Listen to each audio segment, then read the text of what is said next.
moment to breathe, grab a beverage or two. We got professional guests with lots of stories for you. So take a seat right here and join us on Careers Over Beers.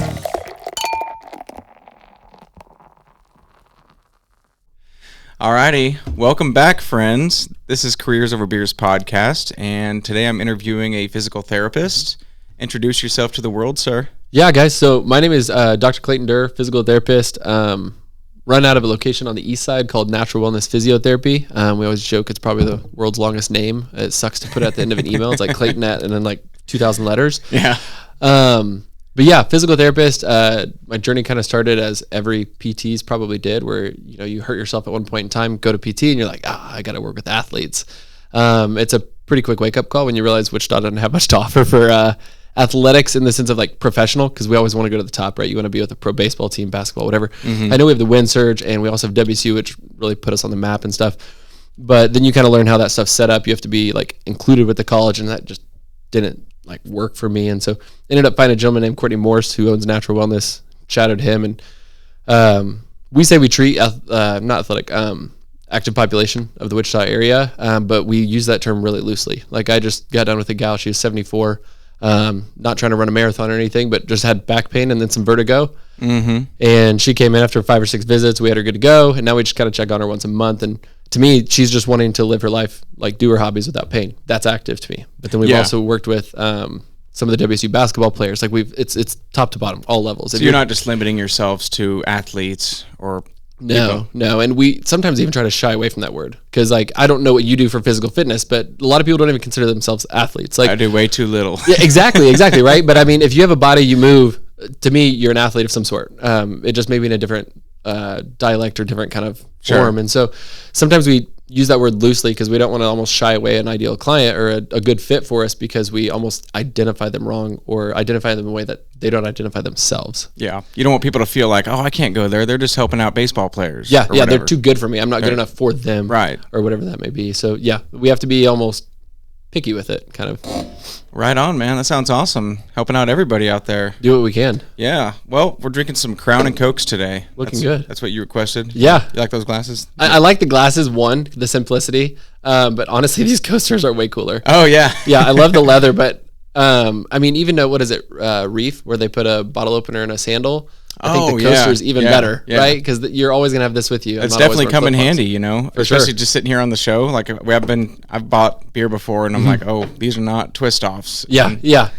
So here I got these big ice balls here. I love it. If you want to take one of those, and they get slippery fast. Pretty unhealthy drink for somebody that's into physical therapy, right? Yeah. We what do they call it? It's moderation, right? Like I'll just walk a couple extra steps today. Everything in moderation, including moderation, though. What do you mean by that? You can't always be moderate. Sometimes you got to go crazy. Yeah, exactly. And it's just an ebb and flow, right? Yeah. I have no idea how much I want to pour. That's probably too much. I don't know. The ball throws me off. However It feels you like like it, faster. man. However you like it. There's no right way to do it. If I start laughing incessantly about halfway in, we know we probably poured too much, but we'll just go slow and steady along the way. Yep. Drink as much as you like, man. We got plenty here, I think. Sounds good to me. Crown's your favorite whiskey? Honestly, I'm extremely non-picky. Crown and Coke just kind of rolls off the tongue, so that's what I requested. So we should be drinking RC Cola. You know that was made for Crown Royal? I didn't. That makes sense though, because it's called Royal Crown. Royal Crown, yeah? Yep. Oh man. It was made to mix with Crown Royal. So yeah, it makes sense. But whiskey and Coke, you can't go wrong. Not at all. It's classic. Well, cheers. Cheers, man. Oh man. Did you make these glasses? I didn't. I bought these at a local shop here in town. Yeah. I forget the name of the store, but it's over in College Hill. Okay. Kind of back there by Ziggy's Pizza. Clifton Square. Yeah, Clifton Square. Is it the T-shirt kitchen? It might be. They do a lot of it's just like a little shop. Yeah. Yeah. Mostly T-shirts and stuff, but they have everything else. I think so. Yeah, we worked actually. This looks like a plug, but I think they made the shirt actually that you can just like print on demand. Did they really? Yeah. This stuff it fades out a little bit because it's they literally put the T-shirt through a printer. Oh, but it's like made for T-shirts. Yeah. But it's nice because you can walk in with something and just have them make it for you right there. Huh. And so we've worked with them a little bit to make different T-shirts. I have another one that says like barbells and physiotherapy. Again, trying to like mesh like health life and working out with physical therapy, because if you're not lifting heavy, then you're probably not getting better or not getting. Oh, is that right? Not well. Let me say it this way. we've learned, I would say PT, like your classic physical therapist, is probably behind a little bit because we're so used to physical therapy being TheraBands and like 2-pound dumbbells, right? There's a time and place for it. Like if you come back from a rotator cuff surgery, right? Like you have a big surgery on your shoulder, you're not supposed to move it at all for 6 weeks, whatever. And then you gradually work back. So a 1 or 2 pound weight is actually probably a lot because you've disused that thing for a long time. But when we have someone, my biggest thing was, let's say you lift weights and you can deadlift 250 pounds or something like that.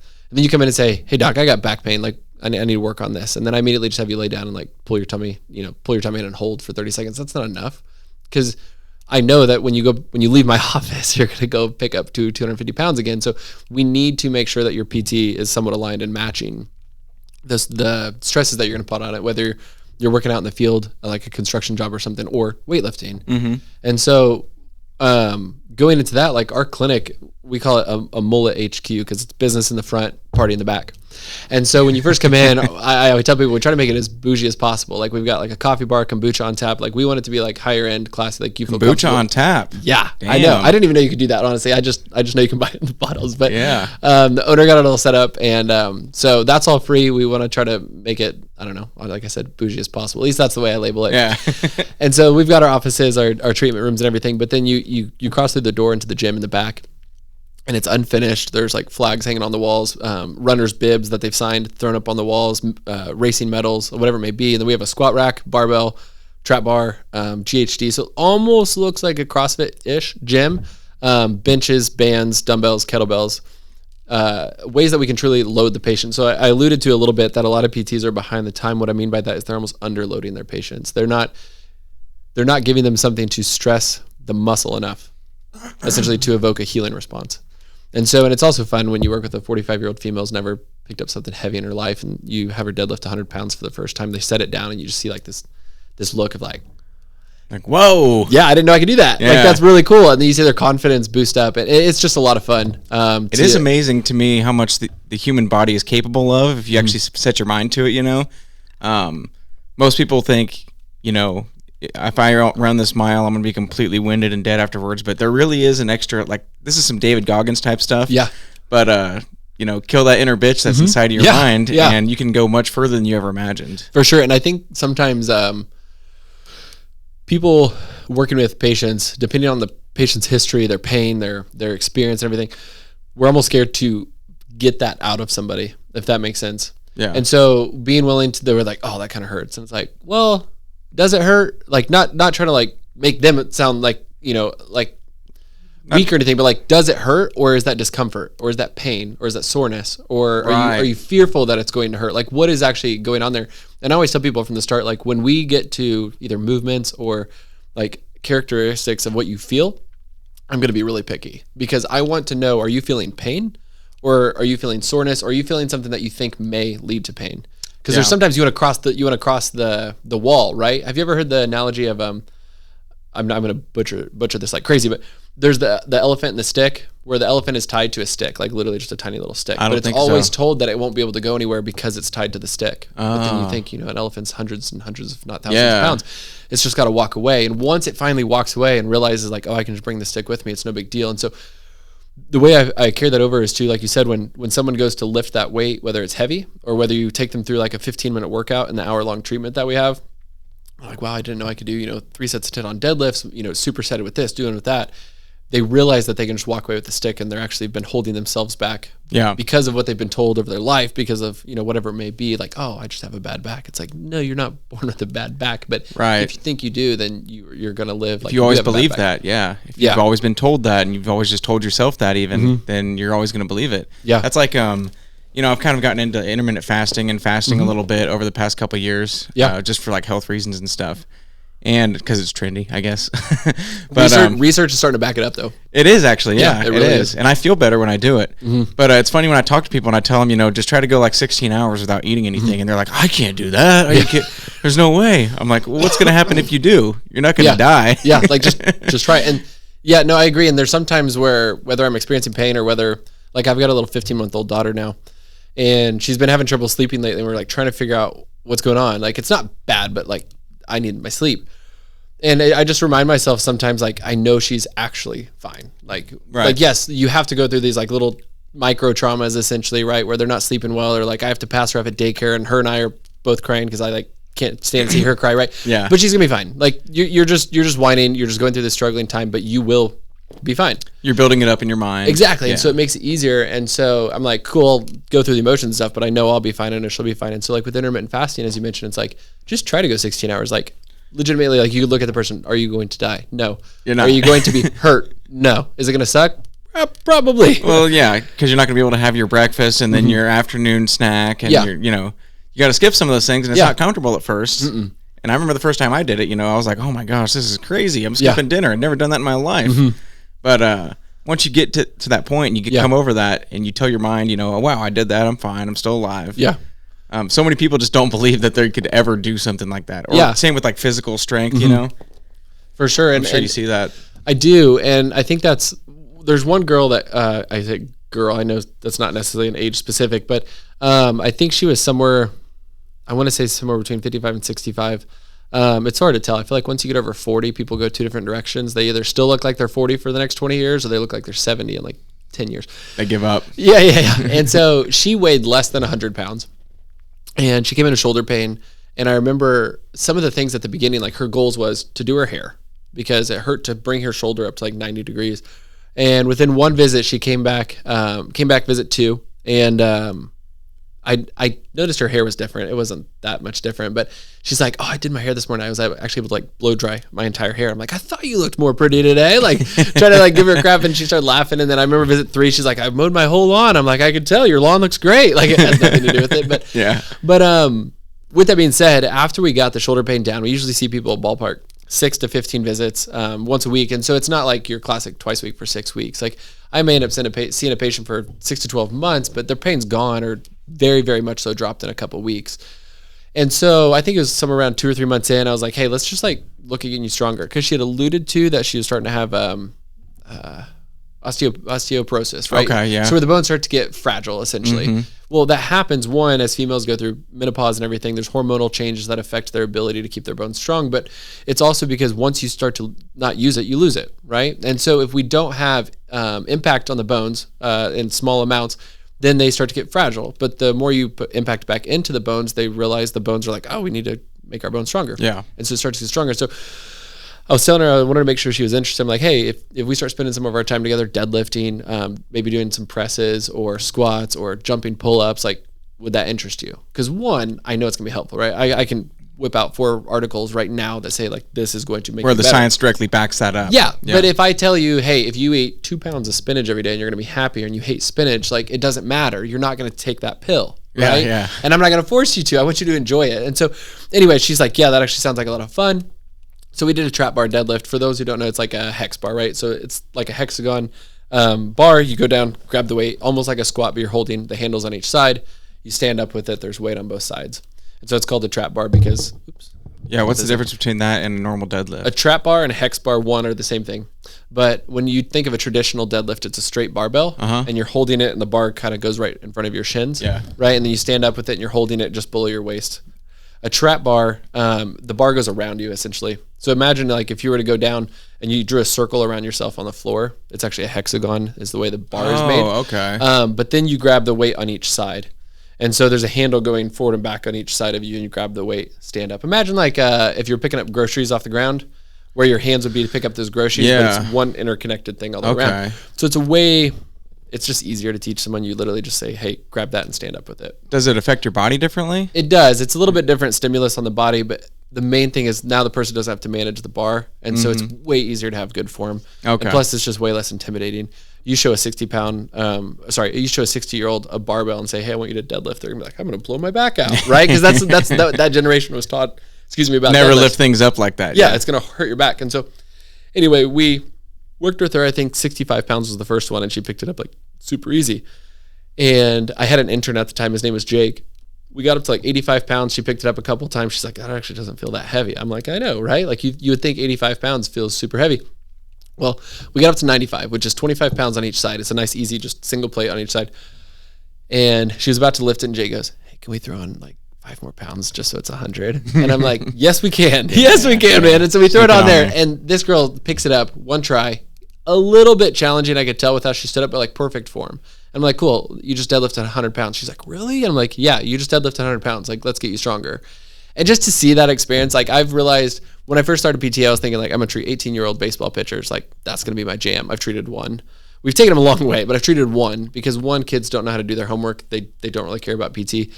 So when you first started doing this, you were actually going for just working on athletes or like young that was my goal. And stuff? That was your goal? my own personal goal. But of course, everybody that walks through the door with a heartbeat and a sore part of their body, I'm going to treat them. Right? For sure, yeah. And so I really figured out, I would say, gals like her, 35, 40-ish at the low end up to like say 65, females is probably my ideal client.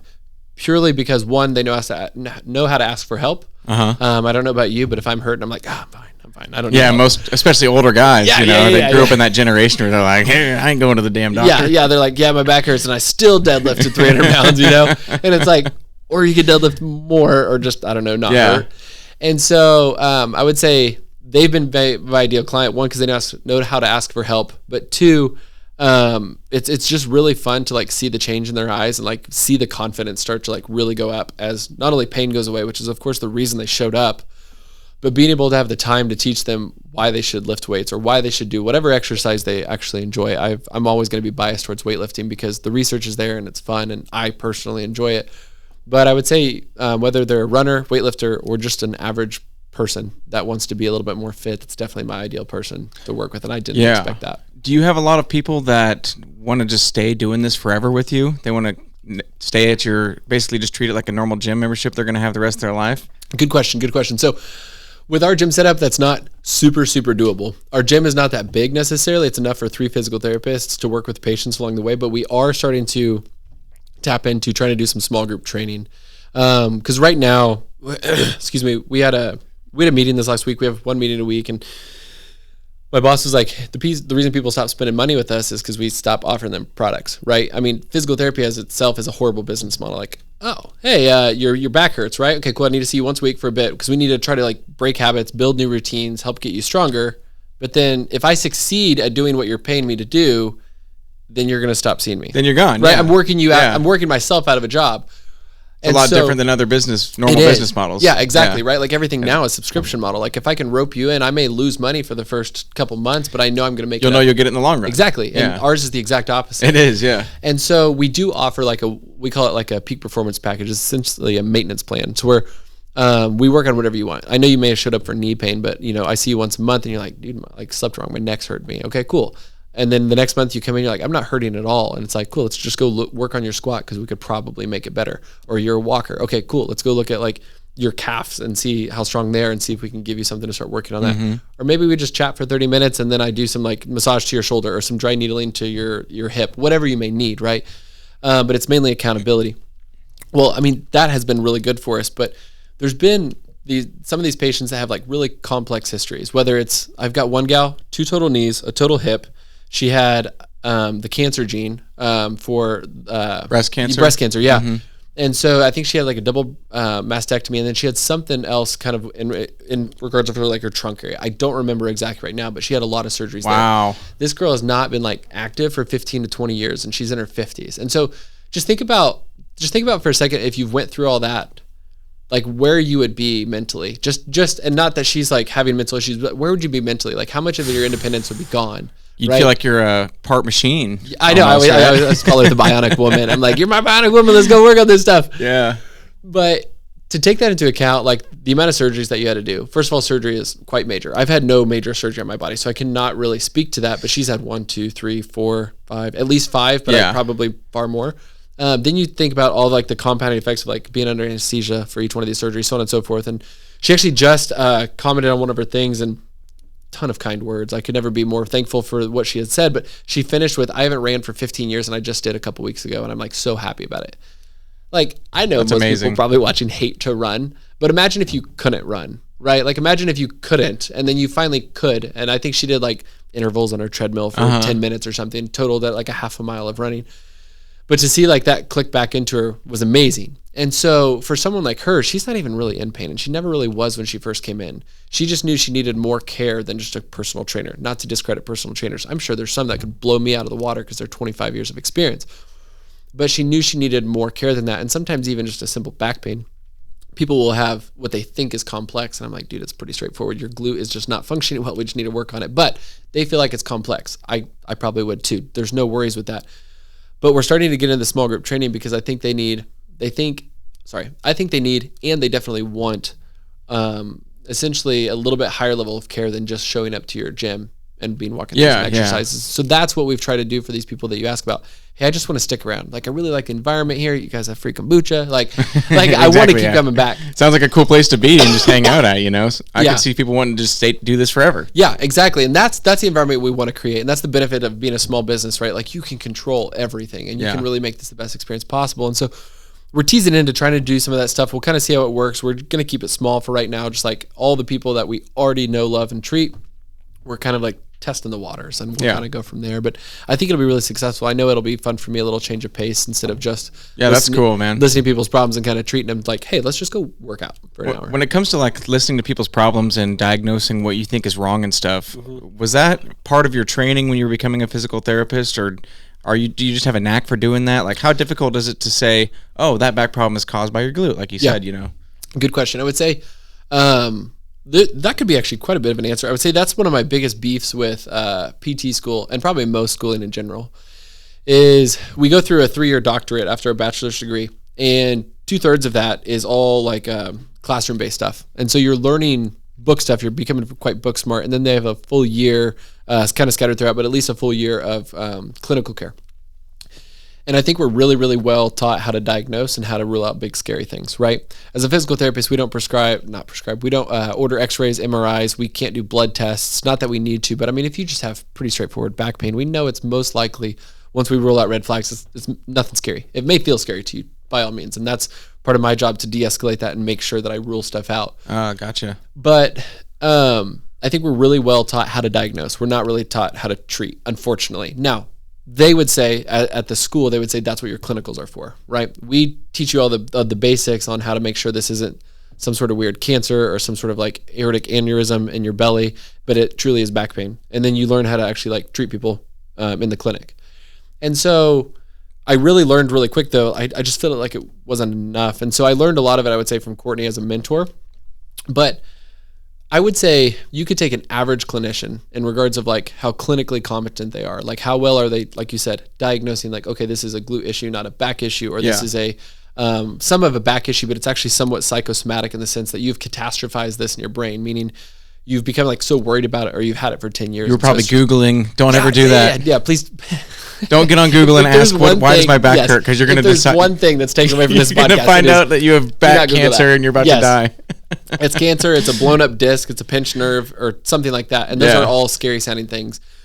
But it's really, how good are you at soft skills? How good are you at listening, not talking, not cutting off, not interrupting, but truly listening to the person across from you, and realizing that maybe there's a trend. Like, I had one gal, she was a teacher, and she had back pain every year right around now, this August, September period where school goes back. And she had a very stressful teaching job as she taught English as a second language in like a low income school, So there's a lot of stress with that. And she noticed that her pain would always be higher. Now, there's probably something going on physiologically, right? There might be a small irritation, but I tell people back pain is kind of like a teenage girl, right? Like, there's this much damage back there, but there's this much of a response, right? You're like, homegirl, it's going to be okay.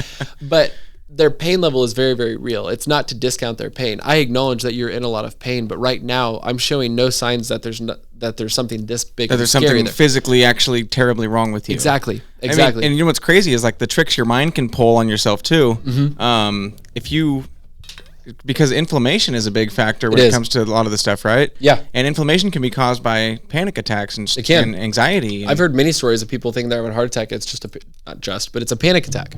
Yeah. See, that's when you look up the symptoms of heart attack and panic attack, they all overlap, right?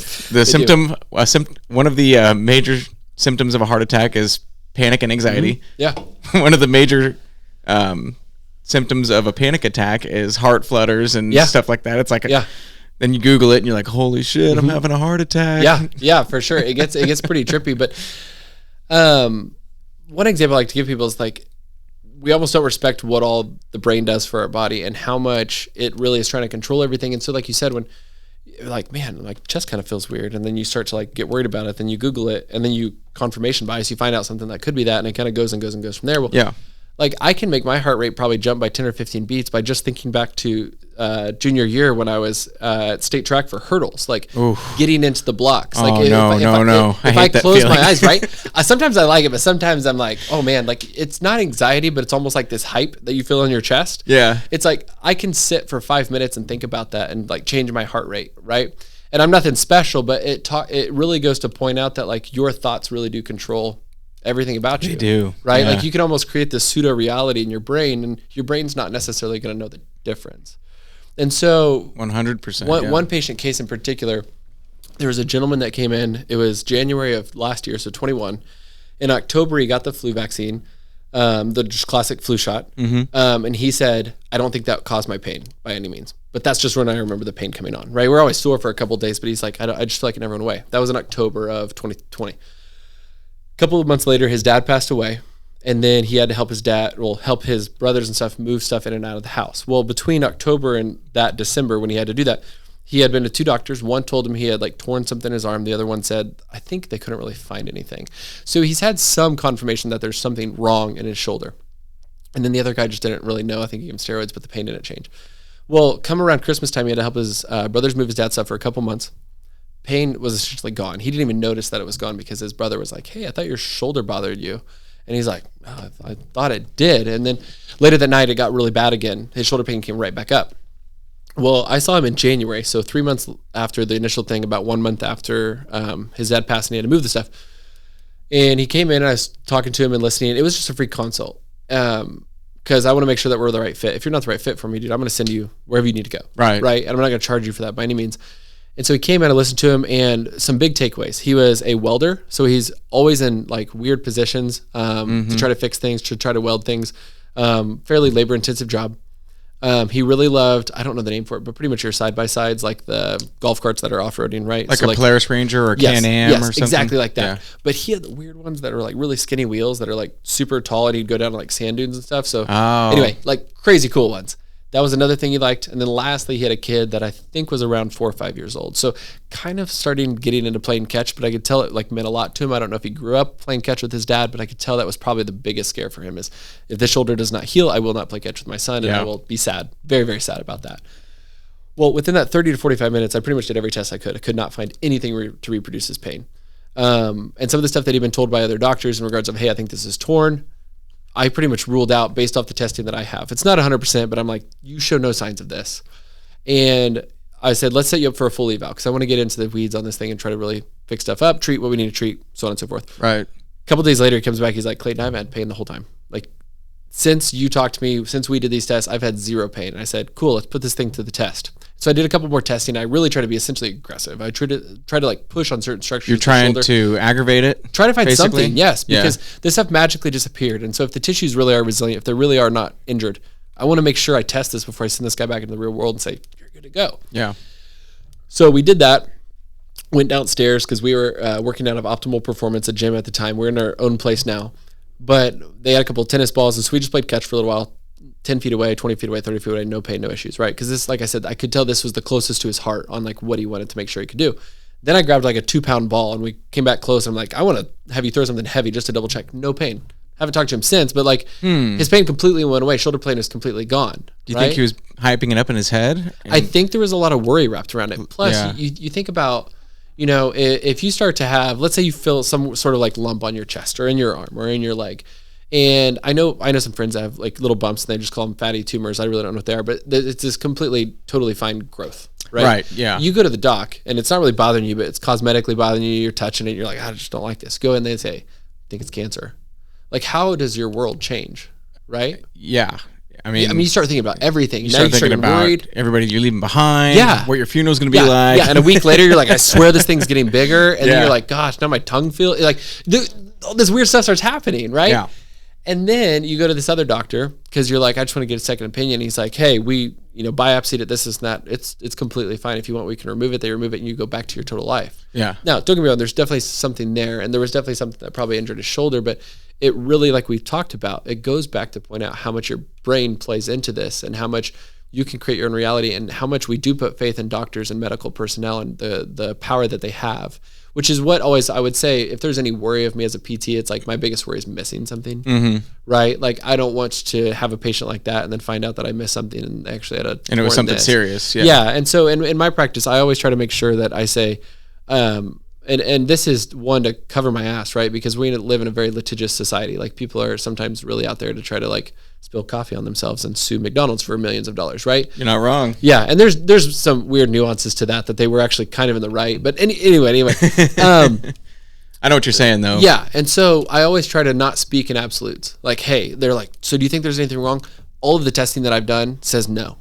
Like nothing, everything that I could do. The evidence shows this. Yes, to where I'm not saying I'm right. I'm not saying I don't think so. I'm not saying no, you are totally fine. I'm saying everything that I can do to test shows you're fine. Right. And then what I really like about that is now it's you and me. Say you're the patient. It's you and me talking about the information on the table. It's no longer it's not your opinion. No, not at all. No, and you're not backing yourself into a corner either and trapping yourself when you find out, oh, there is something wrong and I just told you for an hour straight that I know that I'm completely 100% confident that you're not hurt. Yeah, and I even encourage, like I've had some people, they'll go to their chiropractor, they'll maybe see another doctor, a PT, or they're talking to their hormone doc or something. They ask them some questions and then they come back to me like, hey, Clayton, I know you said with this hip pain, this, and this. My doctor, or I saw this TikTok, or my cousin who had similar pain said this. What do you think? I'm like, cool. I'll welcome as many other opinions as you can, and I'll try to make sure that I do more testing to confirm that, or I'll say, I really don't know. If you do it and it works, please keep doing it because I don't see anything wrong with that. Yeah. But really trying to be open-minded because I really dislike when almost like pride gets in the way with a medical provider, right? Like, does it matter if you were right? If that person gets worse, dies? Like, I'm not trying to be like crazy here, but like, sometimes weird stuff can happen. And does pride matter at that point? Like, no, you want to make sure that you're doing the best for them and knowing when to say, I don't know. It's kind of like an argument, you know. They always say never to go into an argument with the goal of just winning it and being right. You should be going to an argument with the goal of finding out the right facts and coming to the correct conclusion. You know, same goes with like being a doctor, I would assume, or in your case, where you're not ever trying to be just completely right because you're so good at what you do. You're just trying to find the facts and do the best you can to find the facts. Yeah. And really trying to get the person the results that they want, right? Yeah. I mean, everything you said is correct, but ultimately, PT's not sexy. Like, people aren't like, you know what? I think this year I want to go to physical therapy. Like, no one wants it, right? And so, I mean, that's why we try to make it as fun and like enjoyable as possible and really try to point out like, cool, you're here to make your shoulder pain go away. But what are you really here for? Well, if the shoulder pain doesn't go away, I can't play catch with my kid. That's what I'm going to give you back, right? Yeah. I have one gal that came to me. She started Orange Theory in January, was trying to lose weight. Started losing weight, but then started really getting held back from knee pain. Knee pain that she's had for a while, but she wasn't really putting it through the test of 4 to 5 workouts at Orange Theory. And so I love when people have like very straightforward goals. She's like, July, my son's getting married. July 16th, my son's getting married. I need to be able to walk down the aisle and I need to be able to dance afterwards and not have a ton of pain. Yeah. And so, cool, that's what we're going to get you to. So when you're doing the exercises that I'm asking you to do, when you're not wanting to, or when you're wanting to go to bed, but you still need to do the work, or when you're going to Orange Theory at 5 a.m. and you need to get there at 4:50 so that you can do the stuff that I asked you to do because it's going to help you. Now you have a long-term motivation. This right here is going to help me get to my son's wedding at the weight that I want to be, to fit into the dress, to walk down the aisle without the knee pain, and to dance the night away, right? Tying it to something personal in your life that means a lot to you. Yeah, and that's what I'm giving back to them. I tell my wife, I'm like, I'll go through everything to get like the Google review, or the patient texting me like, oh my gosh, I just won my strongman competition and had no knee pain, or like I just got back to squatting for the first time in XYZ. There's a local gym here, a friend of mine just started called Risk Barbell, and he's been having trouble squatting, and we were working together, and it's also fun when you can like almost hack the person's system, right? I've seen this with numerous different people, but sometimes when they get to the bottom of a squat, they have this pinching pain in the front of their hip. And a lot of the times, like the way we were taught in PT school, it's like, okay, that's probably impingement. Well, impingement sounds scary, right? You're imagining a bone bumping into a bone, and you're like, cool, here's how I go. This is when I stop squatting, and then when I stop squatting, I start working out, and blah, blah, blah, blah. Well, trying to feel where the pain was, if you can touch the pain around your hip, then it's probably not the hip socket. most likely, right? Like our hip socket, that ball and socket joint is like 3 to 4 inches deep, depending on the person. So you can feel it on the outside. It's probably if I can touch the pain. Let me be specific, right? Yeah. So if you're like, it hurts here, and then I take my finger and say, does it hurt here? And I push on it, and you're like, that's the pain. Yeah. Okay, cool. There's like this much more tissue before we get down to that ball and socket joint. Well, we tested some different things, and I ultimately said, okay, real quick, throw the bar on your back, just empty barbell, 45 pounds. This guy can squat like 400, and so this is nothing for him. Squats down, he's like, yeah, no, I feel it right here on the front of my hip. I said, do a couple more reps, see if it loosens up, see what happens. Does, and then racks the weight, racks the barbell or whatever, puts a big thick band around his hip.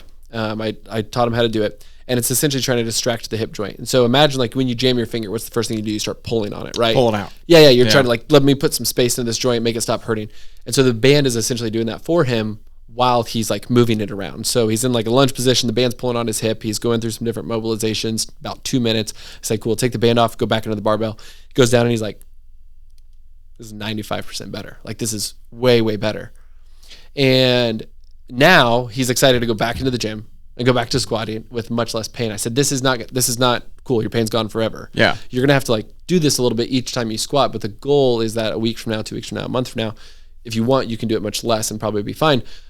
But now you can go back to squatting and go back to doing it. So it just changes his mindset, basically. Yeah. He's back at it again. He's pumped up. Yeah. Yeah, because if you type in like front hip pain into Google, it's either a hip flexor strain, impingement, or a torn labrum. Like that's probably the 3 things you're going to find. I even know how to Google appropriately in the medical world of like musculoskeletal pain, and that's still the stuff. And their symptoms all overlap. Yes, so yes. And then you show up to an orthopedic surgeon, and they're like, "Yep, you have a labral tear right here. Yeah, I can fix it for you." Cuts him open, does surgery. I have one guy, not to just like go down the list, but like I have one guy, he played for the pro baseball. I think he was in the minors, maybe went up to the bigs, but actually had labral surgery and came out of it, went through PT 12 weeks, your classic outpatient PT for 12 weeks, and still has pain. Much better, but still has pain. And he's like, I want to get back to running. I'm about to go on this really big hike somewhere in Colorado for like 10 days. They're not going to see another human until they kill the elk and kind of come back. Yeah, it sounds intimidating. I want to do that. It sounds intimidating as hell for me. I'm like, that sounds really cool, but I would have no idea what I'm doing. I wouldn't either, but I want to do that. That's on my bucket list. Go for it, man. Go on like a big elk maybe I'll hunt. hook you guys up. You can use this guy. Yeah. Whatever it may be. But so working with him and really like retraining his brain. Again, it goes back to, I have pain. I went to this doctor. They told me this, and they said they'd fix it. Now, did they fix the labrum? Yes. Did they fix his problem? No. Because when you go into the office, what are you wanting? You want the pain to go away so you can do what you want to do. Well, you go in, you say, I have this pain. They find something wrong. They fix the wrong thing. The surgeon technically did his job. He fixed the thing that was broken, but he didn't give you the result you wanted. And I think that's sometimes... There's still a lot of work to do after... The surgeon might fix the tear or whatever it might be, but there's still a lot of work after that point, too. Yeah, and I would even be willing to argue that I don't even know if his labral tear was the reason that he was in pain. Yeah. And it's one of those things that when I bring this up to my wife, she's like, yeah, but how do you know? Because she's like, oh my God, she's annoyingly pessimistic at times. She's like, glasses half empty sometimes. But it makes me better because then I have to make sure I really know my stuff. I mean, her and I can have a normal conversation. It doesn't matter as much as the person sitting across from me in the PT clinic. But it really makes me have to know my stuff for those people. And so, I mean, clearly they fixed the labrum, but there's still pain, right? And so what if we never did surgery and just went through proper PT and proper strengthening or proper mobilization? Would we have solved the problem? And there's some, it's always case specific, but there's some research studies that do that. They'll do sham surgery where they just they'll put the people under, cut them open, sew them up, take them out of anesthesia and say, we did the surgery. And it's like a placebo type effect. It is. It's where they believe placebo it's fixed. Yeah, and they know that they could have the placebo surgery. They know like the patient's completely informed on this informed consent. And then they see, okay, cool. If you got the surgery, did you get better? If you didn't get the surgery, did you get better? If you didn't get the surgery and did PT, as if you got the surgery, did you get better? And I think there's more and more of those like research articles coming out to try to look into that. And there's more and more surgeries that are coming off the list. For example, knee arthroscopies, where they go in and clean out your knee. Yeah. Those are starting to become They just do like a scope on it and clean it out or whatever. They do a scope and they clean it out. They're not really doing anything. My dad's had 6 of them and his knee's killing him. It's becoming less and less of a thing because they're realizing that they're not really benefiting the patients anymore. If you have certain meniscal tears that need repaired or that piece that's torn off, like taken out, yes, that's a certain thing. Another one is shoulder surgeries. They call them SADs, subacromial decompression. It's a certain bone. They try to decompress or take out some of the stuff that is essentially impinging. and like send you back out. They found out those aren't really helpful either. And so the more you know, the better you can essentially be treated. And it's unfortunate that we have to almost push this responsibility to the patient, saying, I want you to go advocate for yourself. Like, don't just like go with the first surgeon's recommendation, not to put doubt into that surgeon, but like go get one more opinion before you let this guy cut you open, guy or gal, right? And so again, not to discredit anybody above me, like this surgeon went to school for a lot of time. They know a lot of stuff. I'm not trying to act like I know everything. Well, things change though, you know, as the science changes over the years. 60 years ago, we were doing lobotomies on people. We were scrambling their brains because we thought it'd fix them. Yeah, and we were casting ACLs for 6 months, like after the surgery. And now they're like, I want you walking in like a couple of weeks. Yeah. And so, and I think the biggest thing that confirms that I'm doing kind of the right thing is the more patients that come through my door that say, the orthopedic surgeon told me this, or I went ahead and got surgery, but I'm still having pain. And then within a couple of visits, they're feeling much better, doing what they want with much, much less pain, right? I'm giving them what they wanted, not what they think they wanted as the surgery. And then it's like, okay, if you were told by this guy that you needed surgery, but then with however many visits it took, you didn't need the surgery and you're back to doing what you want, how many other people didn't need that surgery? Yeah, exactly. Right? I mean, and that's like our motto of our clinic is we want you to get back, like recover from injury, get back to what you want to do without medications, injections, or surgery. And I love that the tide in the world is turning that way. Yeah. Like so many people come through my door. Have you tried anything for the pain? No, I've tried this. Have you tried any ibuprofen, Tylenol? I really try to stick away from that stuff. Like I don't want to take it. I hate the fact that people think, you know, you can just take pills and pain medication and it's a cure-all. And I think the world is moving more away from that, thankfully. Yeah. But, you know, 10 years ago, I think it was probably at its worst, 10, 15 years ago, where people were just, oh, yeah, here's my 90-day fill-up on Percocet. Yeah. I mean, that's crazy, dude. Yeah, for sure. And take this with a grain of salt because I do not remember the details in any capacity. There's a guy named, I think, Sean Stevenson. He'll go through like different articles and kind of read through them and try to essentially Cliff Notes version them for people.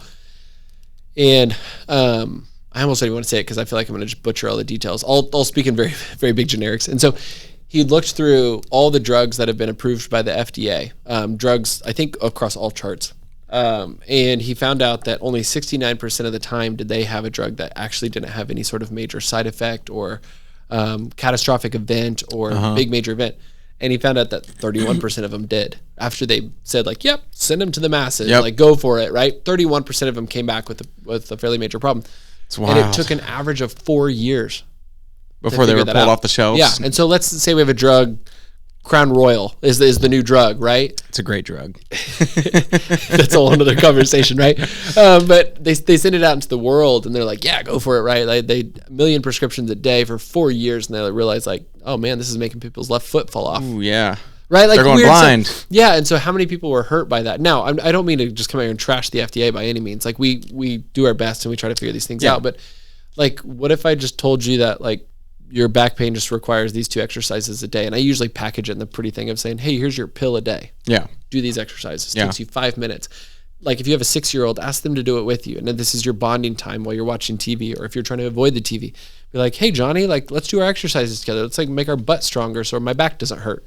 Yeah. Right? Like you can turn it into that stuff. And that's one thing that I could be better at. And I really respect pediatric doctors and physical therapists who are like really good at turning things into little fun games. But you spin that differently. And then you also realize that, like I said earlier, an average clinician can be one of the best PTs in the world by having all the right soft skills, right? Like knowing how to talk to someone, knowing how to relate to them, knowing how to put that wedding that they're getting ready for in the forefront of their mind, almost reframing their thought process, not only on their injury, but like, look, you can change this. Like, I know you think you're going to be in pain forever because it's been 10, 15 years of back pain, but I can help you get better as long as you're willing to walk the journey with me. For sure. Yeah. At the end of the day, we constantly use the analogy as PTs that I'm the GPS on your dash, but you're the one pushing the gas pedal and steering the You're the one actually going with it. Yeah, I'm just trying to be the best guide I can to get you there. We know that you're in Wichita, Kansas, and you want to go to New York. Yeah. You could probably figure it out, but it's probably going to be a long time before you get there. But if I can be there telling you, cool, drive on the highway for 200 miles, turn left, so on and so forth, you're going to get there a lot faster in a lot. Just start running. You can do it. Yeah. Just Forrest Gump that just stuff. Forrest Gump it. And just keep going. Right? I just felt like running. Yeah, you get out in the middle of Utah on that one road and just like, I'm going to go home now. Well, I tell you what, man, I work out more now than I really ever have in my life. Yeah. For a majority of my life, I've been very bad about that. You know, I've never had my health in the best interests, unfortunately. But this past couple of years, you know, I work out, not as much as I should, but usually about 3 times a week. Okay. And what really changed was my mindset on what exercise actually is. Like my whole life, I looked at it as that's just, why would I want to do that? I don't care. I don't really give a shit, you know. Almost like a necessary evil. Yeah. But now, and it sounds kind of cheesy, but I read a quote somewhere and it just said, you know, look at exercise as celebrating what your body can still do. And I did start thinking about it that way, and I'm like, you know what? I can run 3 miles. Yeah. That's pretty badass. It is. You it know? is. It's underrated. Yeah. So, you know, I try to do that and look at it that way more. And also, I had some knee problems from something very stupid that I did when I was younger. Yeah. And I couldn't ride a bike. I remember riding a bike on vacation, I think. And it would just swell up after that and get real big and stuff. So I ended up going to physical therapy. They said I was going to need a knee scope to clean it out, right? Yeah. And by the way, there's nothing wrong with them thinking that way. That's probably the best we had at the time, right? Yeah. Anyway, go on. Yeah. But, you know, I went to physical therapy and I was going to try to not have to do that, have to go through the surgery. And it's amazing. I mean, I don't know what those scrape tools are. Do you guys use those? That's the actual necessary evil. So it's technically called IASTM, so Instrument Assisted Soft Tissue Mobilization. ASTM. Yeah, everybody wants to put their name on it. And so ASTM is just a certain technique, certain set of tools that some guy can charge you money for as the PT to use their tools. But anyway, you had a fun experience with that, I'm sure. I mean, yeah, so they pull these things out and like, we're just going to rub your leg with this. You're pretty much, yeah. And I'm like, what? Yeah. What are you talking about? No, it's in my knee. Yeah. And they're like, yeah, we're just going to scrape the skin around your knee though. And I was like, okay. And I was like, I don't know about this, man. Yeah. But it legitimately helped it. And after a little while it healed and I was able to ride a bike again, which I missed a lot, by the way. Oh, I bet. You know, how often do you ride a bike as an adult usually? But not very. When you can't and they tell you can't, then you're like, holy shit, I need to. It changes your perspective for sure.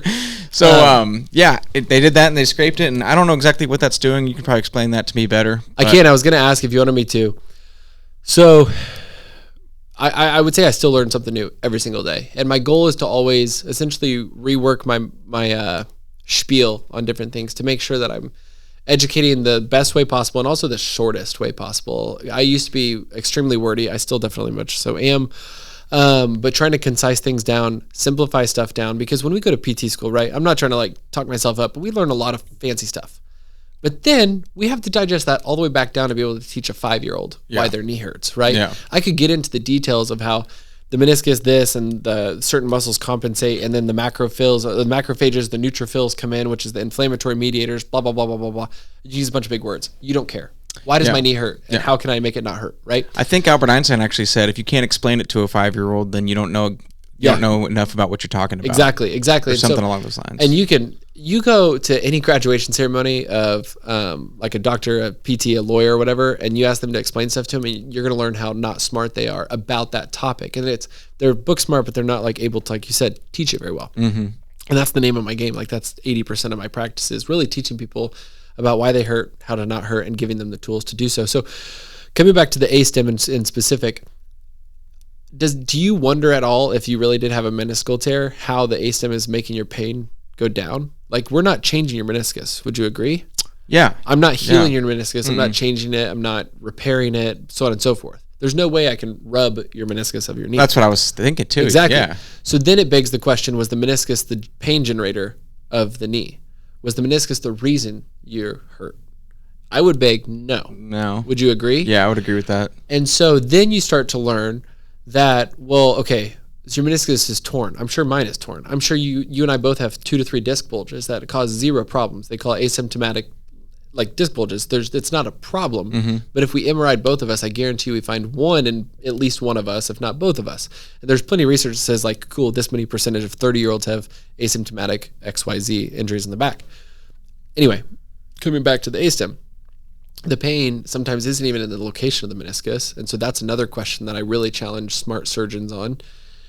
But what we're trying to do is we're essentially trying to alter your pain experience is what we call it. And so I think the word pain experience is really good because I'm not trying to convince you you're not in pain. You are in pain.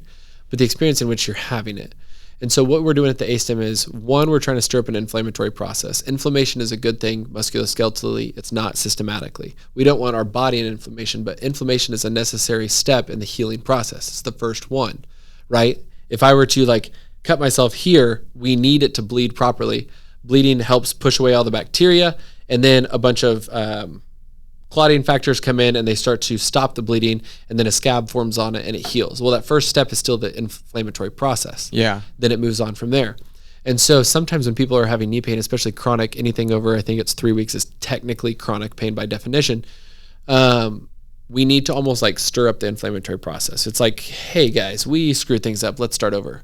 And so when they go in and they scrape, everything turns bright red, and you probably bruise, depending on the person, right? Yeah. You probably bruise like your crazy. Your skin gets all like, little red bumps on it and stuff. Yeah. Scraping the hell out of it. For sure. And you're like, oh my gosh, are you sure this is necessary? This is supposed to heal my internal knee pain? Yeah. Okay. Are you trying to like make my pain go away with more pain? Like, what are we doing here? But 2 things. One, certain ASTEM protocols, they say just scrape the whole leg like once or twice a week for 5 weeks, and they should get better, which is true most of the time. The way I like to use the tool, and this is what a couple continuing ed courses taught me, along with Courtney, the owner of the business I'm with that mentors me heavily, is if you can test and retest, that's the best way to get buy-in from a patient. Not in a like used car sleazy salesman thing. It's I want you to understand we can change this, and I'm the person to help you, or another physical therapist. And so if we can test something, let's say we do a squat, for example, just a body weight squat. You stand up, you squat down, and you're like, yeah, that hurts. Cool. How bad does it hurt? 0 to 10, right? 10, I'm going to call 911 right now if you tell me it's 10 out of 10 pain, just to like make sure we're establishing some sort of calibration on this pain scale. And you say, it's not too bad. It's like a 3. Cool, do 5 more, right? And you're like, okay, now it's up to a 5. Okay, pause. We scrape your knee. I'm trying to change your pain experience. And so when we do that, a lot of times we can desensitize the tissue, make the pain less. Do 5 more squats. And you're like, wow, it's only like a 1 out of 10 now. So we know 2 things. One, sometimes the scraping alone can make the pain go down and you can get back to what you're doing. But sometimes it comes back. Maybe it's an hour later, maybe it's a day later, maybe it's 5 days later. Well, we open what we call a therapeutic window, right? It hurt to do the squats. I'm not changing your meniscus. I'm just changing how much you have pain.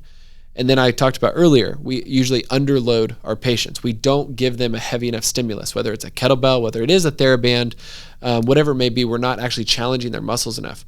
But maybe you can't challenge the muscle enough because it hurts, right? That's a completely valid reason.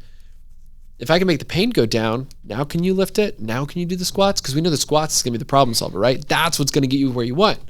But the pain's stopping you. If I can make the pain go down, go do the thing makes you better, so on and so forth. And so I don't know how they worked in together, but I'm sure you did plenty of exercise too through physical therapy. I did. Am I correct? I did, yeah. Cool. And so when you really start blending those 2 tools together, that's when we get the best results. Going back to the test, retest.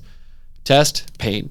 Scrape, retest, much less pain. Cool. We're going to do more of this, and you're going to do a lot more of that.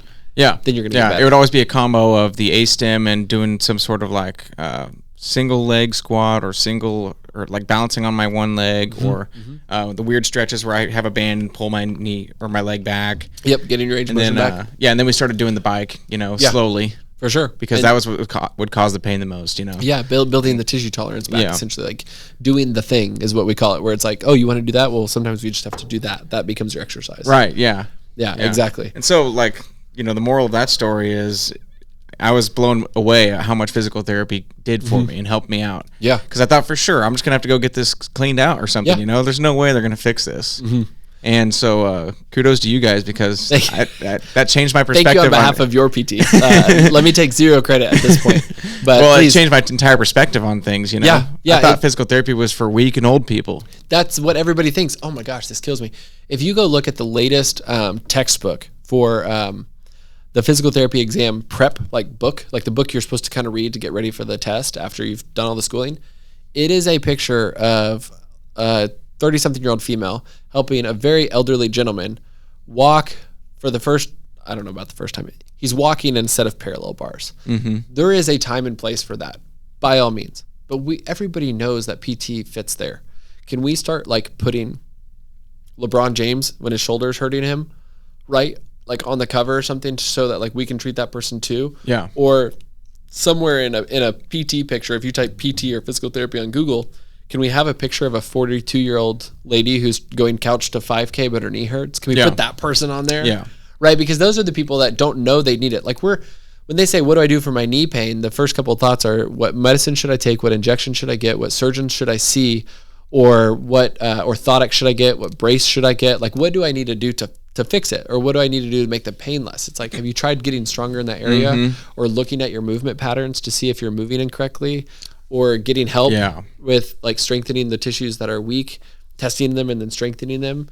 To me, it's the obvious answer, but there's a reason I chose this profession, right? Like, yeah, for sure. I'm in the thick of it. But I think there was a guy that I knew that used to do carpet laying for a living, and he would tell me the stories about all the old guys that he worked with that would be on their knees all day long, and they're, every quarterly fix for the year was to go get cortisone injections into their knees. Yeah. And he said it would just, and that's not good for you if you keep doing that forever. No. And he said these guys would be all gnarled up, and eventually would lose their ability to work or walk right. And I'm like, oh my God, that's insanity that they would go to that first before thinking, but maybe. If they think that's the only answer, right? It's not like they are looking at PT or that and they're choosing that necessarily. Sometimes it's the only thing.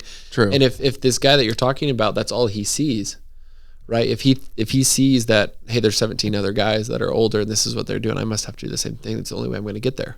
Just go get your injection. Yeah, that becomes what they think is the only option. Yeah. Right? And so that's when now the responsibility comes back to people like me, the PTs of the world, saying we need to advocate better. We need to skip the doctors and skip the insurance companies and go straight to the prospective patients, the people that actually need us. We need to go educate them, right? Definitely. And so that's why I'm thankful for people like you. I always tell people the easiest person to, quote, sell physical therapy to is a person that's been bit by the medical system, the person that's been given the muscle relaxers, the opioids, the injections, the surgeries, and still not gotten the results they're looking for. Those are the easiest people to sell. We had one patient that came in last week or the week before. I didn't evaluate her. My colleague did. And I think she was about to get surgery, but wanted to like check one more time. And thankfully a patient of ours that we had worked with said, like, you got to go see my guys. And they sent her over. And I think within 2 visits, she was like 80% better on her pain. Now, again, go back to the word pain experience, or the words pain experience, right?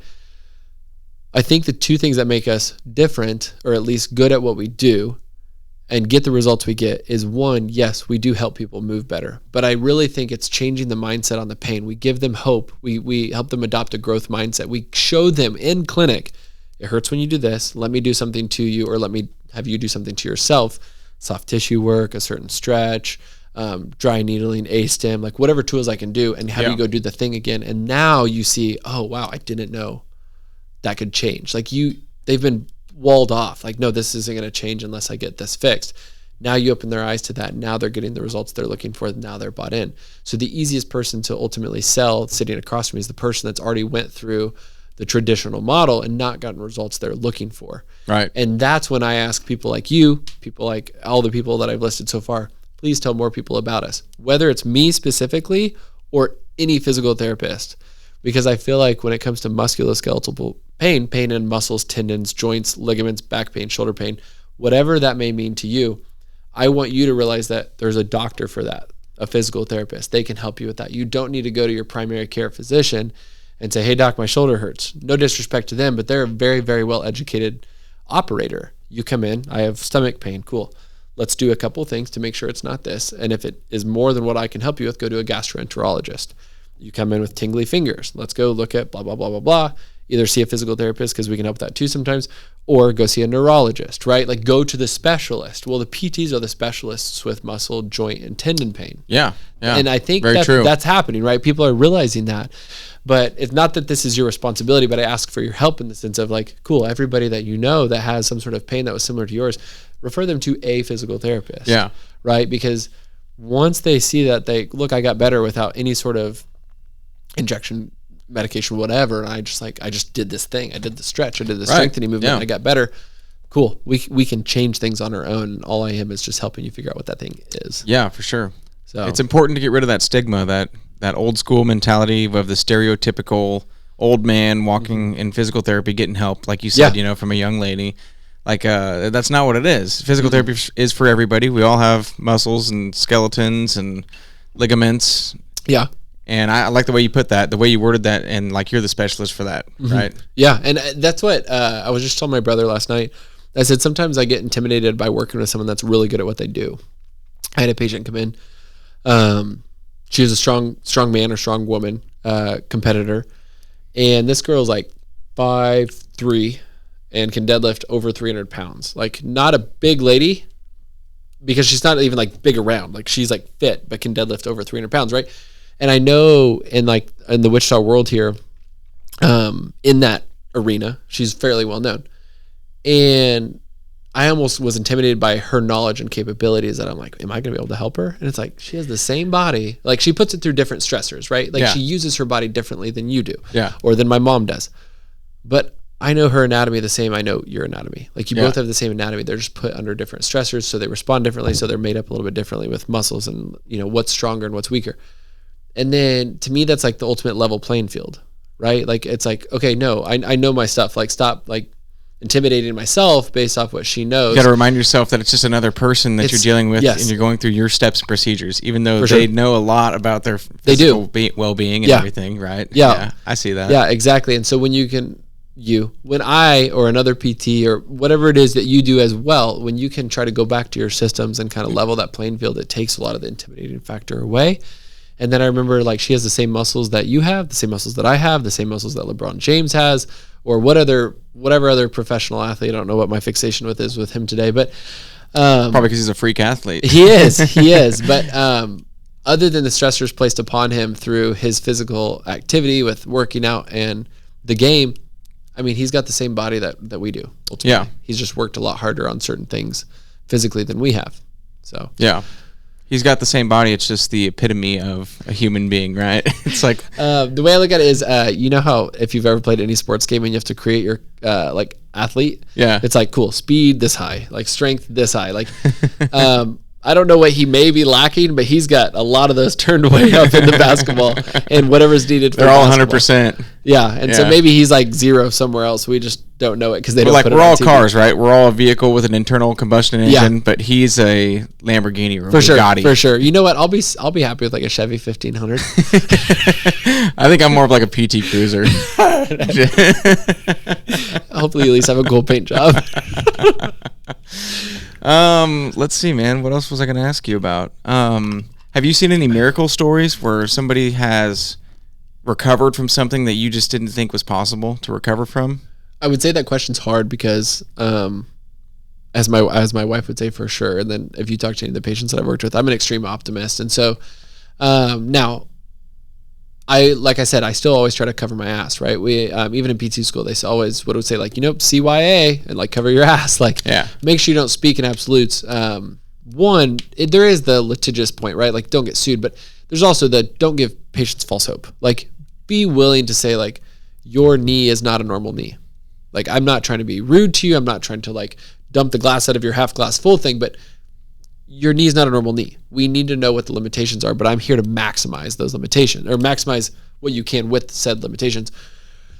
And so I feel like everybody can at least move better.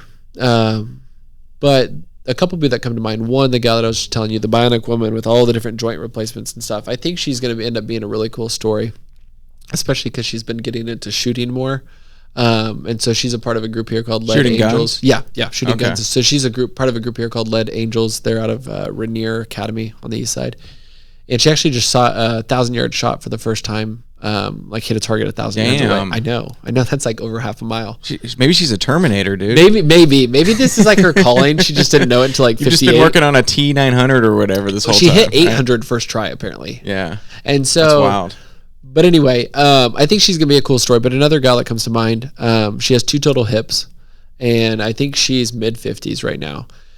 And we always did a thing called Athlete of the Month. And we usually try to pick people that weren't athletes per their identification. Right. And so she was one of them, and she was probably one of our like MVP people where if we had a commercial and there was a before and after, she would be the one that's in that before and after with results may vary across the bottom.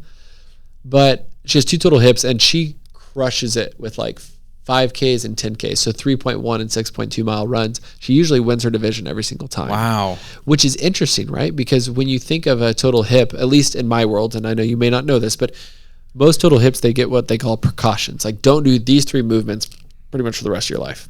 Then they reduced it down to like, don't do this for 8 weeks. And then now they're like, just be careful kind of thing, depending on the surgeon that you have. But you're not supposed to like bend your hip a certain way, you're not supposed to rotate a certain way, and you're essentially not supposed to cross your legs because of fear of dislocating your hip. So it's never, a total hip replacement is never going to be as good as what you're born with, right? That's a good question. I actually don't know the answer to that. You don't? It's one of those things. I think your body is much more changeable than we think. And so if you essentially slowly make changes in the sense of like slowly grading the load, so start with 100 pounds, then 105 pounds, then 110 pounds, I think the options are somewhat endless to a certain point. But I think in what we used to think when we first started doing total hips, I don't do them. It's not we. When the medical community was doing total hips, we were much more careful and cautious with it. And I think she's one to prove that be cautious at the beginning, right? Like let the body heal and gradually get stronger. But she runs, I have her on like a friend on Strava, which is the running app. And so I get like, it's almost like a Facebook feed of people that run. Yeah. And so it's like, oh, like this person just completed this many miles. And I'm like, I don't know if I can run it that fast. Yeah. And she's a 50-something-year-old woman. That is amazing. You know, and so then we always brag about her when she does like the river run or the prairie fire and stuff. And she's like either first or top 5, top 3. And so, I mean, if anybody's watching with total hip or they have a loved one with a total, any joint, there's maybe some limitations, but you can change a lot more than you think. I think that would be like one of the other big takeaways is you can change more than you think about your body. Excuse me. You're still somewhat limited to, you know, your physical activity before. There's always a joke in PT school when you ask your patient who's sitting across from you, like, oh, I know you have this shoulder pain, but what's something that, like, what's a goal of yours? And like, I want to do a handstand walk for 200 feet. It's like, could you ever do that before? And it's like, no. And it's like, okay, well, let's get you returned to baseline first, yeah, right? Let's get and then you back to normal. Yeah, and then let's start groceries. moving you up. Yeah, and then start moving you up from there. But I do think, like you said something about stigma. I think there's a common misconception about what the body can handle. You mentioned David Goggins earlier. Like, you know, when it starts Psycho. He is. I think every big person that we take information from has to be a little psychotic in their genre, so that if you consume and actually apply 50% of their stuff, you're going to make a big difference, right? Dude, I love David Goggins. Yeah. I love what he preaches. I'm all about it, but you got to be psycho to do what he does. Yeah, I mean, that guy's an animal. Yeah, and I do like it does help me in workouts though, like his saying where when it starts to suck and it starts to get hard, you're only about 40%. If I'm correct, right, it sounds like you know better than I do, but you're only about 40% to where like your actual total breaking point is. Yeah, and so which he's hit that several times. If you read his book and stuff, like he's hit 100 or he's hit a breaking point several times. What was that for him? Like his physical, I forget what it was, and I might be wrong on this, so I'm sorry if I am, but I think it was like 100-mile race. Mm-hmm. Which is what? Is that like an ultra marathon or something like that? I think anything over a marathon. So if you run 30 miles or more, it's qualified as an ultra marathon. Okay. But then there's the crazies. I think it was like 100 miles or something. If I remember correctly, I could be wrong on this, but he was basically running to the point where he had a broken leg or something, and he was falling apart physically. Yeah, you know? like literally. Literally, yeah. And you know, it's been so long since I've read this story or heard him talk about this story, but this is a guy who has actually gone to that point. And so when he says things like that, you can kind of believe it and stuff. When he says, 40%, when you start feeling pain or uncomfortable or whatever, you're only 40%. I mean, he's literally done that. He's not just talking out of his ass. You know? Yeah, for sure. And I think actually you bring up a good point there. And so there's a gentleman named Zig Ziglar, one of like the OGs of like personal development. My favorite book to this day is called See You at the Top. And it's this old red book I got at Bookaholic for like $4. And honestly, looking at the book, I don't know why the heck I picked it up. Yeah. But I really liked it. And then I started consuming other books and podcasts or whatever of his stuff. And he said, if you have a fat doctor, fire your doctor. Yeah. Because if you're going to consume information from someone, whether it's a medical provider, someone like David Goggins, make sure they're doing what you want to do. Like make sure they're practicing what they're going to preach, right?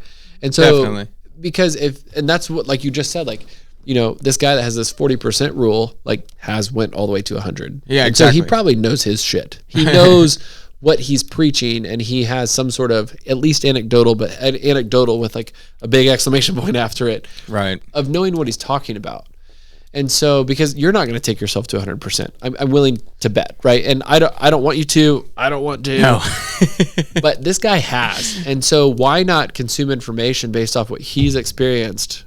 Probably well documented. Like, cool, I'm going to take your word for it. Yeah. And I'll push a little bit more past 40%. That's the powerful thing about books and podcasts is that you can essentially get insight into these people's lives and live their journeys and their stories without actually doing it, you know, for free, for free. Yeah. And it's extremely accessible. And I agree with you on that 100%. There's the gentleman I listen to, and he talks about that too, where back then with like Zig Ziglar, which I think he was, I don't know, somewhere in the 1900s. I know that sounds weird, but I don't remember if it was in the 40s or 80s. I don't remember when his book was written.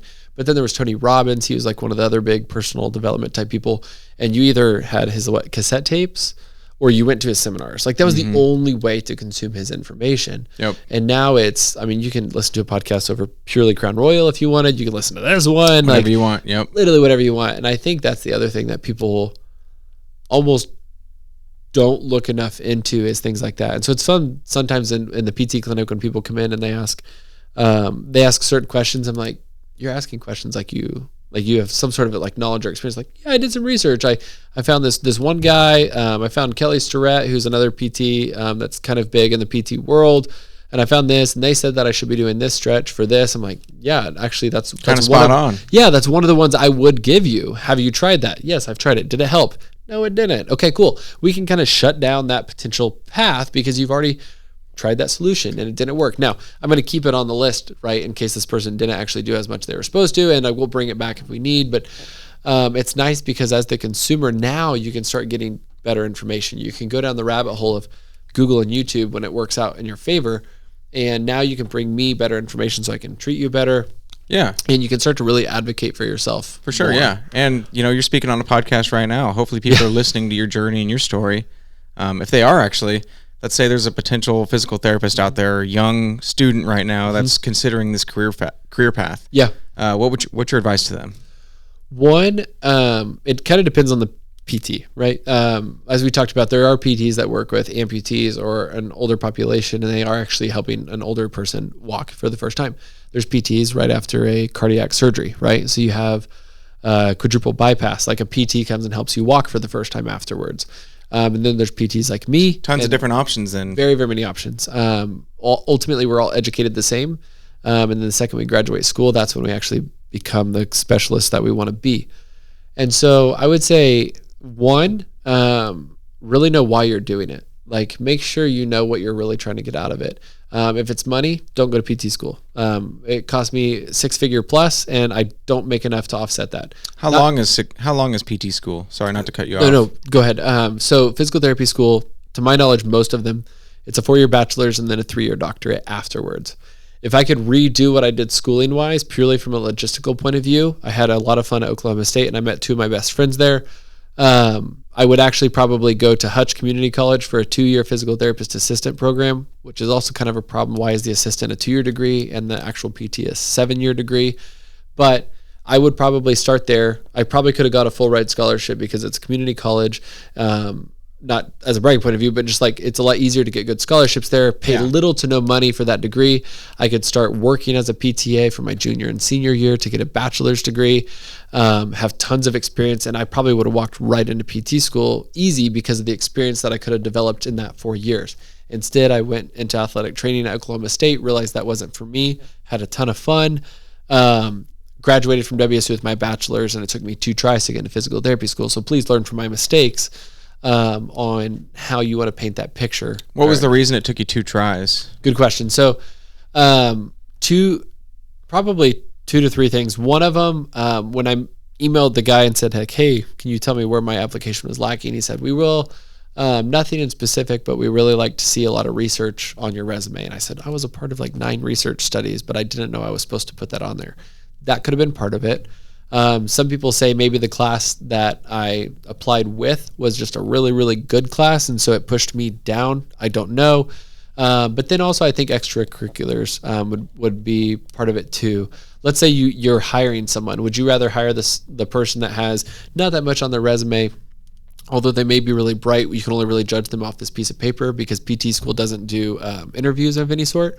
Or would you rather hire the person that has the same thing as person A, but this person was the president of the Exercise Science Club. They were the vice president of the PT Club. They had 300 hours of volunteering, and they also ran 7 blood drives. They were involved, and they obviously cared about it. You would hire that person. Yeah. Because they can only judge me off the ink that I provide them. Well, actually, it was an online resume. But they can only judge you off of that, right? And so they're making the best efforts they could. And so learning what matters, make sure you ask the questions. If someone's going to hire you or accept you into their school, what are you looking for, right? Because I can make myself look way better to you if I know what you're looking for, without lying or without anything, but just making sure I present the best information that you're looking for. So I would say really know your why. Try to get the smartest, fastest, cheapest route to get there, but still getting the degree you're looking for. And weird question. Can you get a bachelor's in anything? Yes. So they just have prerequisites. I think there's like 60 hours, which is like a culmination of an hour or a year or two worth of classes. As long as you have those classes taken, you have all the prereqs. I think there's even some people that may not have even graduated with a bachelor's, but still got into PT school because they essentially checked all the boxes. They had all those prereqs. They had all the prereqs required, and they had a good enough resume alongside that. So I don't think you technically need a bachelor's degree. And even some people I think had a bachelor's degree in French or something like that, like something completely unrelated. Yeah, so if I went and I got a computer science degree and I'm like, screw this, I'm going to physical therapy, and I meet those prerequisites, then I could get into physical therapy school potentially? Yeah, as long as you, of course, beat all the people you need to beat to get there. And every PT school is different. And that's the other frustrating part, is KU Med, WSU, OU, and then I want to say it's Rockhurst is another one that's somewhat close. They all have different prereqs. And so if you're someone that's like, I'm going to send every application I can out into the world to get accepted, be ready to take a lot of classes and meet a lot of different requirements just to make sure you check all the boxes. I put all my eggs in WSU basket because I wasn't going to leave Wichita. Yeah. And so that's the route that I went. But yes, you could essentially do whatever you wanted as long as you check the boxes required for the application. And then you come out a doctor at the end of that. So this is where there's a very small asterisk is what is a doctor? And so when you and I just use the term doctor in general, it's a general understanding that we're probably talking about a medical doctor, which if you had a guy, John Smith, the letters would be MD. That's what we generally think of as a doctor. Sure. Or a DO. An MD is a medical doctor. A DO is a doctor of osteopath. Yeah. Which is still pretty much an MD, but they have a little bit more education in like the bones and the skeleton, I think. If there's any out there, correct me, please.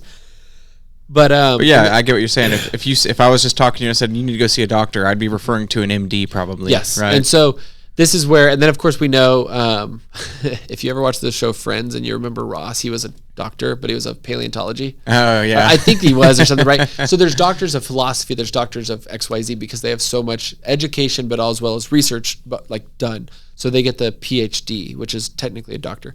So like, technically, I have to say I'm a doctor of physical therapy. I could introduce myself as, hi, I'm Dr. Clayton, physical therapist, or I think there's one other way, but I could not say like, we're in an airplane and someone heels over and they're like, do you have a doctor? Like, right. No, that's not me. Yeah. That's not me. But your title is officially a doctor, right? I can say, so like, yeah. So if you look at, because you have a doctorate. It's Dr. Clayton Dir, PT. Yeah. I will almost never introduce myself that way unless I feel like this person needs more like buy-in or something. Do you want me to put that on the title of this episode? You know what? Let's go for it. I paid over $100,000 for this thing. You might as well rock it, man. Let's go for it. Let's do it. Yeah. It was also really dissatisfying. I graduated in 2020, so I never actually got to graduate. My school just stopped. Oh. Yeah. And I was ruined it for you. Yeah, I was looking forward to that little mushroom hat that the people wear when they go to school way too long. Yeah. Yeah, so that was dissatisfying. So if you want to put those two letters in a period right before my name, I'm doing it. Just make sure it follows with the letters PT afterwards. PT, yes. Yeah, and then no one can sue me because you gave them the correct accurate information. Yeah. Let it be said, let it be done. Yeah, and so if you're a future PT out there, whether you're in high school, bachelor's,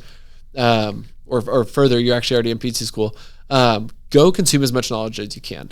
Because I didn't know my job existed until my third year of PT school. I just knew I wanted to work with the active population, but I didn't know this job existed, right? And so really ask a lot of questions. Use that student card to your advantage. Really make sure that you're going out there and you're essentially going to the people that you think you want to treat like or be around and say, hey, I'm trying to learn more information. Can I come watch you? Because most people want to help. Like, it's really cool to have someone standing behind you trying to consume the information that you're teaching to others.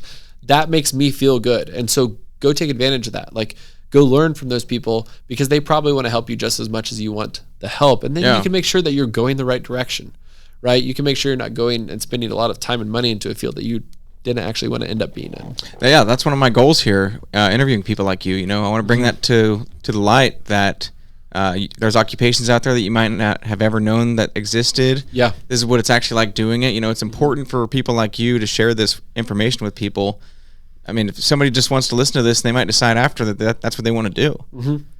So, question for you. I know you've done, one or two of these. Done a couple. What is, I'm going to ask kind of like a 2-option question. Yeah. Answer it how you wish. What's the most interesting that you've interviewed? Or if you could like drop everything you're doing right now, or you had to, and you had to pick one of the jobs that you've interviewed or one of the careers that you've interviewed, what would be the first one that you would go to? That is a really good question. Or maybe just the first one that comes to mind, because I'm kind of curious. Well, I always say one of my favorite episodes is my dad's, because he became an accountant, and that was a weird pathway from being a mailman to an accountant, because he realized he didn't want to do that. But also, a lot of the trade jobs have really opened my eyes to what I could have done with those. One of my friends, shout out to Brett Mader, he was an electrician that came on here. Yeah. And he described how, he was a massage therapist. Nice. And he didn't really know what he was doing. Then he went and worked at Wichita Brewing Company slinging pizzas. Sweet. And he found out that you can make a lot of money being an electrician by just going to this trade school. Mm-hmm. So you get paid right away, right? You get paid right away. Yeah. Insurance, benefits, all the things. All the things. And you get paid pretty well. Yeah. So I don't really know. I never really had much goals with my life. I wasn't very motivated when I was a kid, I was just kind of float through life, see what happens here. But also my buddy Danny Selton Rich, shout out to Danny Selton Rich, is a software engineer. And I think that if I had to choose one career that I've interviewed, it would probably be that, just because of the amount of freedom that he has. I think that I would be good at it. I'm already sort of in that. I'm in technology field already, but building software and writing code, he gets to basically do whatever he wants, work when he wants. For sure. Probably something like that. Well, and something you kind of talked about. So let's say you don't really know where you're going or what destination you're going for. I think part of our like adult society, as I'm still in transition from kid to adult, says like you can do whatever you want, right? And they leave that door open and kind of like endless with options, but they don't really tell you what to do while you're still trying to figure out what you want to do. Exactly. And I think one thing that I really like that you've done here is like, you may not know what you want to still have as the finished product, but you're still like taking some sort of actionable steps to continue learning. Definitely. Right? Yeah. And so I'm someone that I hate creating structure, but I love consuming structure in the sense that I never had to choose what classes I was taking ever. Mm-hmm. Like I just said, I want to become a PT, and they're like, cool, here's the path. This is what you do. Yeah. Right. Yeah. Like if I had to go get a software engineer degree, and then they're like, what do you want to do with this? Like software engineer, like engineer software. I don't know. Like the options are too endless. Like you get done and you still have a fairly generic degree. Definitely. In a category. Yeah. And so, but I really encourage people to still take actionable steps, still try to create things and be okay with going from a massage therapist to a pizza person, which by the way, Wichita Brewing, amazing pizza. Oh, it's delicious. And then moving that on to finally becoming an electrician. And then going on with that too is what is success in people's eyes, right? Like generally there's some sort of income level in their mind. Definitely. And I think there was a weird stigma with blue collar work was like, you're only going to make this much money and you're actually like you're not benefiting society. And it's like everything is built on that, right? Like I had a friend that is probably in the last year of electrician apprenticeship too.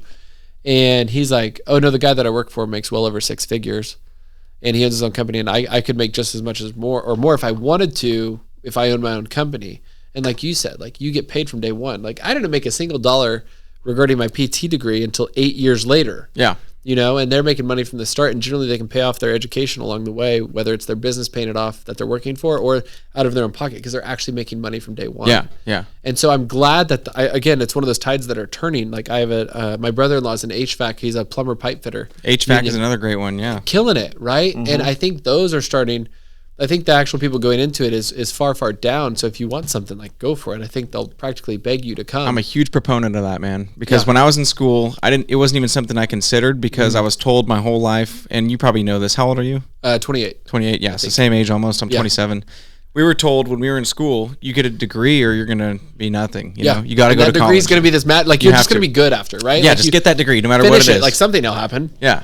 Yeah, and that's unfortunate because I would have definitely probably considered other trade jobs if I would have thought that it was worth doing. Did you even know they were an option? Like, No. Me neither. No. Like, I knew electricians were a thing. I knew plumbers were a thing. Didn't know what HVAC really was back then. Yeah. I didn't know how you got those jobs. Like, wasn't ever on career day. No, like never. The whole conversation senior year is what college you're going to. Yep. That was it. Like, you're and then like, if you say you're not, they're like, oh. Yeah, like you were judged, like you were shamed, and it was like, what in the world? Like, Yeah. we're doing like college's dirty work for them, you know? And it's like, and I still have friends that took 4 to 6 years to get their bachelor's degree in like psychology or something. And what are they doing? Not using their degree. It's like, what if like, don't get me wrong, I'm not an entrepreneur necessarily, but what if someone said, hey, go get a loan for $40K and just start a business? They'd be like, nope, that's crazy. That's like, insane. But you're going to take, $40,000 in loans out at 3 to 6% interest with no thought or way to pay them back. And then of course, with the way our world has changed in the last 2 years, that $40,000 of debt is going way, way less with inflation, blah, blah, blah, blah, blah. Right. Like, you can go down that rabbit hole. But that's what I liked about the PT degree is I needed this 7 years if you do it straight through, and I get a degree and I can get that job. Yeah. Like, if you don't have this degree, you don't get that job. Electrician, same thing. Right? It was laid out for you, and you saw you saw what it was going to end up being. Yeah. I didn't have to make choices necessarily. The choice was, do you want to do this or not? And I know that's my limitation. Like, if I had to be a software engineer, I would like, well, do I want to work at Apple, Google, like some other startup? I don't know that world, but like, what do I want to do? The options are too endless. I would have like analysis by paralysis. I wouldn't be able to decide. Well, I'm the same way. Yeah, I'm exactly the same way. That's why, I joined the military after high school, and that saved my life because it gave me a direction to go. Oh, thanks. Yeah. It was something I kind of had to do just because I didn't do well in school or anything. You probably strived structure, whether you knew that or not. I didn't think I would, but having it laid out before me like that, like the reason I ended up in the technology field is because I was forced to learn it in the military. Yeah. And it worked out for me. When I'm told, you just need to do this, okay, well, I'll do that. But making my own decisions and stuff, I tend to just kind of be a loser. Yeah. I get it. I totally get it. There's like a security blanket with knowing what's coming next. I've noticed it down to the detail of like, if I'm watching a show on Netflix, right? Like every night when I get home, I do all my things and I'll sit down and watch TV for maybe 30 minutes before I go to bed.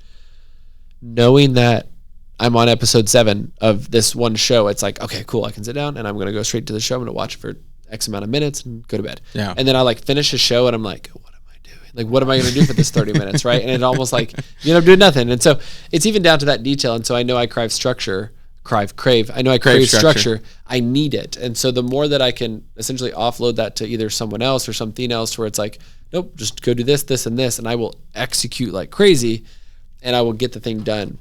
But knowing that I need that was like my own like self-reflection that has really helped me. Yeah, same, man. Same. Yeah. I'm the same way. For sure.